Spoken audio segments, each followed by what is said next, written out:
Europe of Freedom and Democracy. Next, President Nigel Farage. We're in the presence of a great man today, the President of Europe, a man who is so important.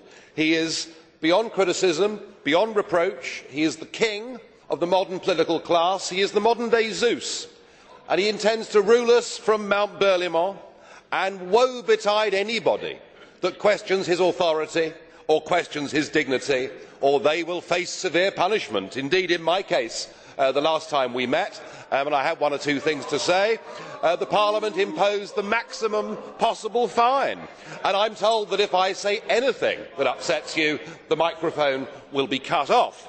Well, what price free speech? What price democracy? But you've come back to us today, and now with the approval of Mr Sarkozy and Angela Merkel, you're the head of a new economic government for 500 million people, and you've launched your 10-year plan, your wish list, and I just wonder, have you remembered what happened to the last 10-year plan that was launched in 2000? It was launched in this Parliament to much acclaim. It was a total and utter crippling failure even before the global recession hit. And in fact, all centralised EU plans fail.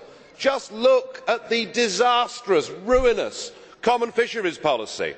And now your beloved euro has failed. It's failed politically at its first major hurdle. You weren't able to come up with a plan at that summit. You can't bail out Greece without the International Monetary Fund coming in to save, at least for the moment, your euro dream.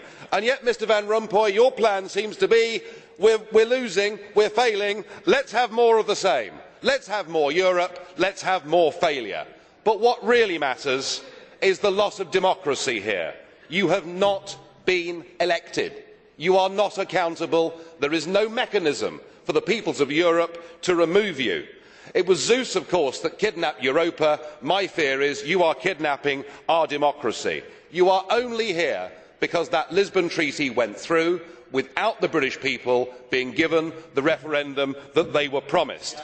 And as far as we're concerned, this is unfinished business. People fought and died so that we could be an independent, self-governing, democratic nation that was able to hire and fire its leaders, and no one that believes in democracy will accept the post of President of the European Union. Thank you.